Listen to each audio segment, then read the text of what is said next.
Hello, my MIDDC, Commander the Day, English and Lega Nibiro, Pianist like Bare. Yamaro Yadi, MIDDC, so there, Commander the Day, English and Lego, yes, so subscribe later before talking Mare. A good car, Yamada, do Lila, met the Hizagaro, Dobby, Lisway Datama, free respond to Ne, Baba, what do so there, Jang with Bare. Yes, so the two bow machine there, the thing to Yamaruga, Ponado Sebame, the thing to Ligo Ubiro. Only the most like Bame, Lolosido, the Bonlego, the young lady Talame, the young lady who Molojuana, Gala lady, Pionation solution, the Calabas Madovido, Gala lady, Yuberia Bare, Yamaro, Lolose, the young lady Talame, with a solution, the pre-transmondulego, Shadow Bame, pre-transmondulego, Chenaiba. Television, the pre-transpond to the Nether and there, to the Columbola Mapibare. The pre-transpond to the Papa, what do live for the solution, the Dulima, regulation, Pilosino, the Vedans of Machine, the Miagon Lego, Chenay, Poya Mapibare. Yala resolution is on the pre-transpond to the pre-transpond to the Ubiro, the Bonlego, Yamaroa, Columio, a shape on Lady Lolia, the Bonlia.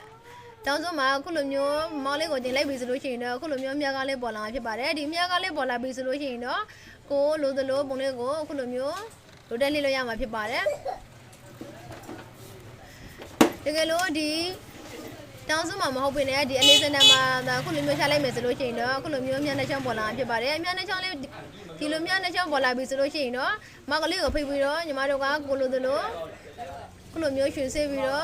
Lieutenant Bundalego, young Bilo Yama Pibare, Ibonlego, Yamaroga, Gini, the 10 edition solution in a yard. Jama, the Tanzanga Nebiro, Kulure, the Bilo Yamare. Damn, how do our machine in selection to the celeb with the Lale Columio, Solo Yamare, Giboga, Shibiki, Nebiro, Columio, a show Lolo Yare. Polego, the Yari, the Lotion solution, Kiboga, Shipia, or Diagon, Nebirole, Colomio, a G. de Bilo Yabare. Every solution, the Polego Yamaroa, not a political, the Bomabe, not a Taboba, Metabov order, the Polego selection during a celebrity, celebrity of his solution, the Dubomar, what I do Surashibare, the Uda Dulio de Yuba, Piloshin, Kiboga, or Dagilio Nebiro, the Bolea Alexandama. O Daligo Nightaba, Lisanama, Caladiana Pipare, Nella Solution, the Maru, Debalajana Pipare, the Debalatema, the Angus, Urania, Mayama, Diman, Yakonse, the Yachalabame, Bilushi, the Cobile, or the Chennai Beba, doesn't demand Columbia Bonza, Yalama Pipare, the Bolinago, Yamaroga, group with touching it, the pounded touching the solution, selection to the in so celeb beba, celeb with the solution, object, and you dem machine there, close to Rashibare. Keep on solution, control Jigo, Nile, the group with Alabama, group with Alabama solution, the Bonlego, Beniago, Beju, Colomio, the Bonde Balama Pipare. The Galaligo Malojo, not a gallery, young in the solution, Galabas, Mato, Vidole, Yabare, the Maro, the Temple Barome, Piluji, not a deep Bonlego, Yamaroa. The Dansongani Vido, Rogelio, the Marudea, Colomio, the Bonle Chini Yamabe, Colomio, deliver them a pipare, the Galo, Yamaruga, the pre-test modulico Chayubeba, you put up the Dima, Alexander Sandamas, Rashid, this and Damalego, Yamaruga, this Dansonago, Polai Bame, Polai Bidoma, the Miagale, the Danzonama, Colomia, the Leme, Belushi, the Miagale, Pola, Bisu, Yamara, you the Rodeli Gibame. As in the Marodeli Luciano, the Mas and Amata and Yagani, Colomio, Rodeli, my pipare.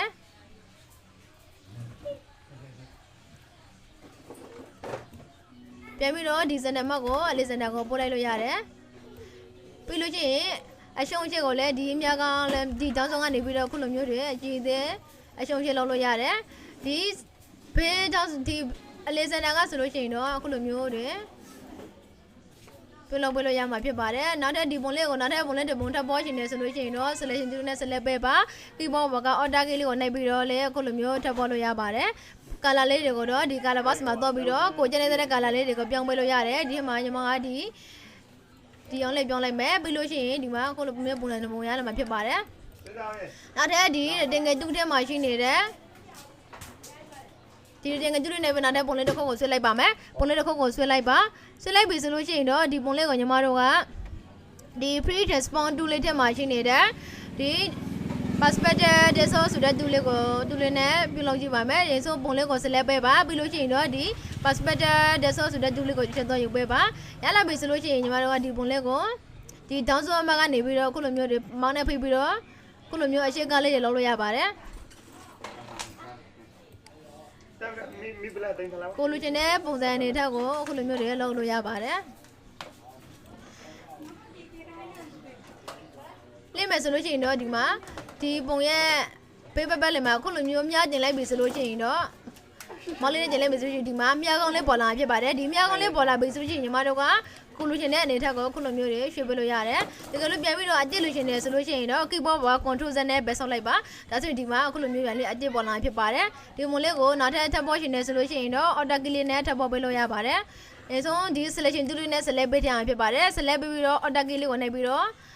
တက်ပေါ်ပါဒီပုံလေးနဲ့အခုလိုမျိုးကြီးညာတဲ့သွားရှင်နေဆိုလို့ရှိရင်တော့ shift key လေးကိုထပ်နှိပ်ပေးပါဒါဆိုရင်ဒီမှာဒီပုံလေးအတိုင်းနောက်ထပ်ကြီးညာတဲ့နောက်ထပ်တစ်ပုံရလာဖြစ်ပါတယ်ဒီပုံလေးကိုသိရှင်နေဆိုလို့ရှိရင်တော့ shift ရဲ့ order နှိပ်ပြီးတော့လေးသေးပေးလို့ရပါတယ်ဒီပုံမှာပဲထားလိုက်မယ်ပြီးလို့ရှိရင်ဒီပုံလေးကိုနောက်ထပ် color တစ်မျိုးပြောင်းရှင်နေဆိုလို့ရှိရင်လည်း color box ကိုသွားပါ color box ထဲမှာဒီဆိုညီမဒီထဲမှာညီမဟွာအဝိုင်လေးကိုထားလိုက်ပါမယ်ဒီဘေးနာသားစထုံးလေးတွေကိုလည်းကိုကြိုက်တဲ့ color လေးတွေကိုပြောင်းပေးလို့ရတယ်ဒီမှာအနက်ရုံမဟုတ်ဘဲနဲ့နောက်ထပ်အယုံလေးတွေကိုပြောင်းပေးလို့ရပါတယ်ဒီအပြောင်းလေးကိုပြောင်းလိုက်မယ်စထုံးဆက်ကိုတော့ဒီထဲမှာ page ဒီစထုံး white ဆိုတဲ့နေရာမှာ page ကြည့်လို့ရပါတယ်ဒီပုံလေးတစ်ခုကိုတပေါင်းနဲ့ထားရှင်နေဆိုလို့ရှိရင် select ပဲ keyboard က control G နဲ့ကိုပို့ချလိုက်လို့ရပါတယ်ပြီးလို့ရှိရင်ကိုကြိုက်တဲ့နေရာလေးမှာအခုလိုမျိုးတွေရွှေ့ထပ်ပေးလို့ရတယ်နောက်ထပ်ဒီ free text box ထဲမှာရှိနေတဲ့ sorry ဒီအရင်ဆုံးဒီ rating ကကျလေးနဲ့နောက်ထပ်ပုံလေးတစ်ခုကိုညီမတို့ကဆွဲလိုက်ပါမယ်ဆွဲပြီးပြီဆိုလို့ရှိရင်တော့ဒီထဲမှာဒီ free text ဆိုတာရှိပါသေးတယ်ဒီ free text လေးနဲ့နောက်ထပ်ပုံလေးလောက်ကြည့်ပါမယ်ဒီ color လေးတွေကိုနောက်ထပ်အယောင်လေးတွေကိုပြောင်းရှင်နေဆိုလို့ရှိရင်ဒီထဲမှာပြောင်းပေးပါအနေအောင်လေးကိုပြောင်းလိုက်မယ်ဒီ stroke ကိုတက်ဒီအပြောင်းလေးပဲချက်လိုက်မယ်ပြီးလို့ရှိရင်တော့ဒီ free text ဆိုတဲ့တူလေးကိုတစ်ချက်တော့ရုပ်ပေးပါပြီးတော့ပြီဆိုလို့ရှိရင်တော့ဒီပုံရဲ့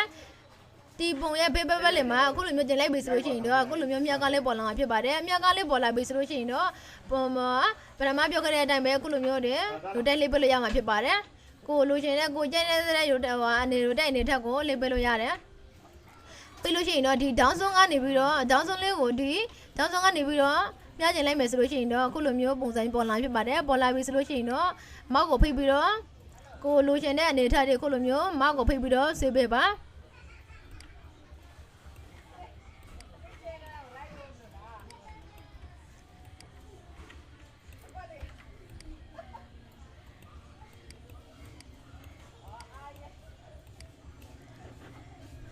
အရှုံးချက်ကိုတော့ဒီဘောကရှိပကီလေးကိုနှိုက်ပြီးတော့အရှုံးချက်လုပ်ပေးလို့ရပါတယ်နောက်ထပ်ဒီငတူးထဲမှာရှိနေတဲ့ဒီ star တူလေးနဲ့နောက်ထပ်ဒီလေးတစ်ခုကိုဆွဲလိုက်ပါမယ်ဒီဘောကရှိပကီလေးကိုနှိုက်ပြီးတော့ဆွဲလို့ရှိရင်တော့ညာတဲ့သုံးမှာဖြစ်ပါတယ်ဒီလေးတစ်လုံးကိုဆွဲလိုက်ပါဒီကျလေးပေါ်မှာအယောင်လေးတွေကိုရှင်းလိုက်ပါ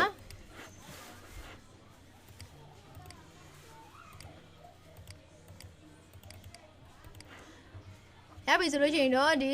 free text လေးကိုတစ်ချက်တော့ယူပါမယ် sorry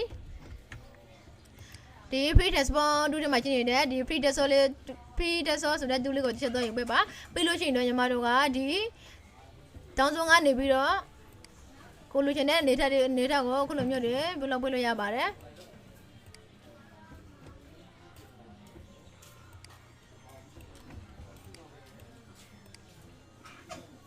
ကာလာလေးတွေကိုလည်းကိုကြိုက်တယ်လို့ပြောင်းပေးလို့ရတယ်နောက်ထပ်ဒီပုံလေးကိုနောက်ထပ်ပုံလေးတစ်ခုပွားရှင်နေဆိုလို့ရှိရင်လည်းရတယ်အော်ဒါလေးကိုနှိပ်ပြီးတော့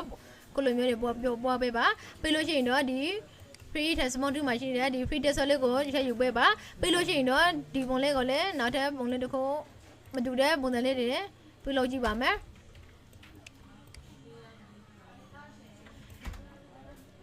ကြိုက်ပြီဆိုလို့ရှိရင်တော့ color လေးတွေကိုကိုလိုလိုပြောင်းပေးလို့ရပါတယ်ဒီဘက်မှာရှိနေတဲ့ဒီ color box ကတော့ပြီးတော့လဲ color လေးဖြည့်ပေးလို့ရပါတယ်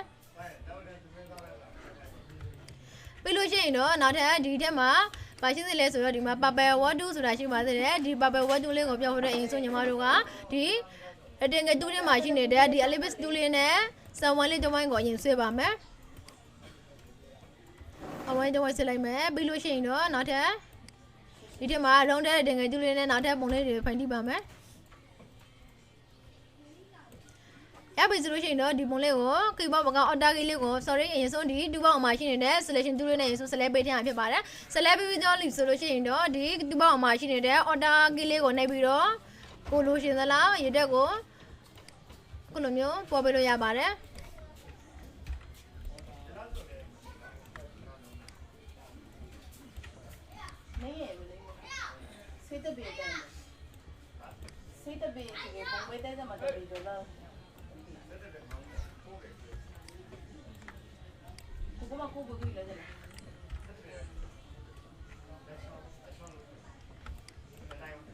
ဒီဇုံကိုတော့ keyboard ဘောက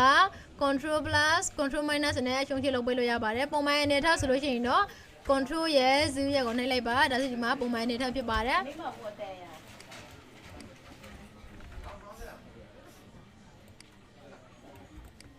ဒီလိုဟိုနော်ရဲဟိုမှာဆိုကေဒီလိုကသူမရပါမယ်လို့ဆိုလို့ရတယ်လောဘောက down arrow up arrow တင်တဲ့ခုလိုမျိုးနေရာရှာပေးလို့ရတယ်ပြီးလို့ရှိရင်တော့ဒီနှစ်ခုကိုဒီမှာတော့ကနားလေးတစ်ခုပေါ်အတွက်အရင်ဆုံး select ပေးရဖြစ်ပါတယ် keyboard ဘောက shift key ကိုနှိပ်ပြီးတော့ select ပေးလိုက်ပါပြီးလို့ရှိရင် order key လေးကိုနှိပ်ပြီးတော့ခုလိုမျိုးဆွဲပါတင်ကြီးညာလေးသွားရှင်နေဆိုလို့ရှိရင်တော့ shift key လေးကိုထပ်နှိပ်ပြီးတော့ဆွဲရမှာဖြစ်ပါတယ်ရပြီဆိုလို့ရှိရင်တော့အရင်ဆုံးမောက်ကိုရင်လော့ပါပြီးကမှ keyboard ဘောက shift ရဲ့ order ကိုလည်းရဖြစ်ပါတယ်တကယ်လို့မောက်ကိုမလော့ဘဲနဲ့ keyboard ဘောက shift ရဲ့ order ကိုနဲ့လော့လိုက်လို့ရှိရင်တော့မညီပေးဖြစ်သွားမှာဖြစ်ပါတယ်ဒါကြောင့်မောက်ကိုရင်လဲရမှာဖြစ်ပါတယ်ပြီးလို့ရှိရင်ဒီဒါလေးကိုအပေါ်နည်းနည်းတင်ရှင်နေဆိုလို့ရှိရင်တော့ keyboard ဘောက up arrow လေးနဲ့အနေနဲ့အပေါ်တင်ပေးပါပြီးတော့ပြီဆိုရှင်တော့ဒါလေးကိုအကုန်လုံး select ပေးထားဖြစ်ပါတယ် select ပြီးတော့ပြီဆိုလို့ရှိရင်တော့ညီမတို့ကဒီ purple ဝတ္ထုလေးကိုတော့ယူပါမယ်ဒီ purple ဝတ္ထုလေးကိုတစ်ချက်တော့ယူပေးပါအေးမမကြီးရဟဲ့ purple ဝတ္ထုလေးရလာပြီဆိုလို့ရှိရင် purple ဝတ္ထုလေးကိုအခုလိုမျိုးနှိုက်လိုက်ပြီဆိုလို့ရှိရင်တော့ပုံလေးမှာအခုလိုမျိုးပုံစံမျိုးပေါ်လာဖြစ်ပါတယ်ဒီအနက်ရောင်ဆက်လေးတွေကဆိုလို့ရှိရင်တော့ lock ထားတဲ့သဘောဖြစ်ပါတယ် lock ထားတဲ့အတွက်ဒါလေးကို lock ထားလို့ရှိရင်တော့မရင်မှာဆက်အရင်မှာဆက်ရင်ပြရပါဘူးဒါကြောင့်ဒီအစက်လေးတွေကိုရှာထားမယ်ဆိုလို့ရှိရင်တော့တနေရာထဲမှာရှင်းနေမှာဖြစ်ပါတယ်နောက်ထပ်ညီမတို့ကကိုပြုလို့ရှင်တဲ့အနေထားလေးကိုနေရာမှာခုလိုမျိုးအစက်လေးတွေရှာပေးပါအစက်လေးတွေရလာပြီဆိုလို့ရှိရင်တော့ညီမတို့ကဒီအစက်လေးကိုမောင်းနဲ့ဖိပြီးတော့ sorry ညီမတို့ကဒီပုံလေးပေါ်မှာဒီအစက်လေးတစ်စက်ကိုချလိုက်တာဖြစ်တဲ့အတွက်ဒီအစက်လေးကဖိပြီးတော့ဆွလိုက်လို့ရှိရင်တော့ခုလိုမျိုးပါလာမှာဖြစ်ပါတယ်ညီမတို့ကဒီနားကမရွေးစီရှင်ဘူးဆိုလို့ရှိရင်တော့နောက်ထပ်ဒီဘက်မှာရှိတဲ့နေရာလေးမှာနောက်ထပ်အစက်လေးဆက်ရှာထည့်အောင်ဖြစ်ပါတယ်။ဒါဆိုရင်တော့ညီမတို့ကဒီအစက်လေးမှာပြပြီးတော့ဆွဲလို့ရှိရင်လည်းအခုလိုမျိုးတွေရွေးမသွားတာကိုတွေ့ရဖြစ်ပါတယ်။ပြလို့ရှိရင်ညီမတို့ကဒီထဲမှာကိုလိုချင်တဲ့ပုံစံလေးတွေကိုအခုလိုမျိုးတွေလုပ်ပေးလို့ရတယ်။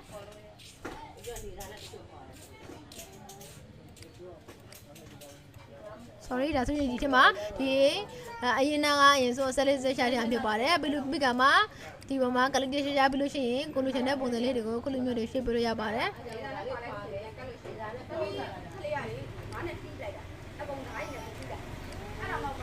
ပုံစံလေးတွေကိုကိုလိုသလိုလုပ်ပေးလို့ရပါတယ် sorry ဒီထဲမှာဒီနားလေးဆက်ချက်ရှာဖြစ်ပါတယ်ပြီးလို့ရှိရင်ကိုလိုချင်တဲ့ပုံစံလေးတွေကိုခုလိုမျိုးတွေလုပ်ပေးလို့ရတယ်ဒီဆက်လေးတွေကလောကထားတဲ့တော့ပဲဖြစ်ပါတယ်ဒီဆက်လေးတွေကိုရှာနေမယ်ဆိုလို့ရှိရင်တော့ညီမတို့ကဒီပုံလေးကိုအရင်ဆုံးဆက်ရှာမယ်ဖြစ်လို့ရှိရင်တော့ဒီကိုရွှေတဲ့နေရာကပဲအခုလိုမျိုးရွေးသွားမှာဖြစ်ပါတယ်ဒီနားမှာကြားလို့ရှိရင်တော့အဆက်လေးတွေရှာထားတဲ့အတွက်ရွေးမသွားပါဘူးဒါကြောင့်ကိုလိုချင်တဲ့အနေအထားကိုအခုလိုမျိုးဖိတ်ဆက်ရဖြစ်ပါတယ်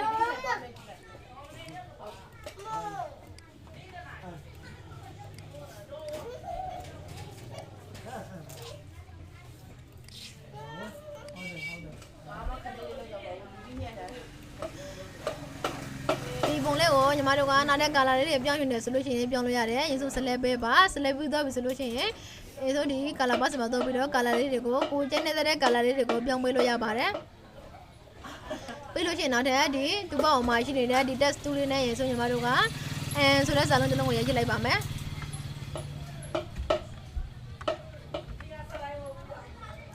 ပြီးလို့ရှိရင်တော့ဒီ လေးကိုselect ပေးပါ keyboard ဘာ control နဲ့ select ပေးလို့ရပါတယ် select ပြီးတော့ပြီဆိုလို့ရှိရင်တော့ဒီ font size လေးကိုနည်းနည်းပေးလိုက်ပါမယ်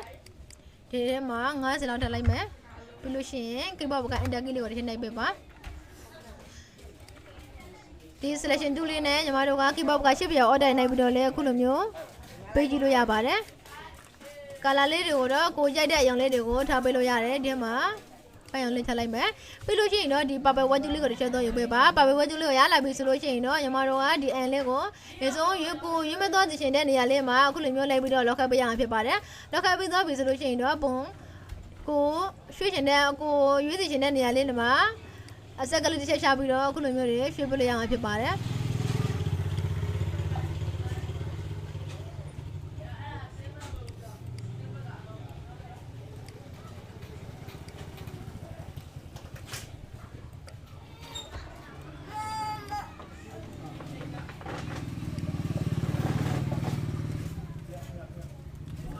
ကာလာလေးတွေကိုတော့ကိုကြိုက်တယ်လို့ထားပေးလို့ရတယ်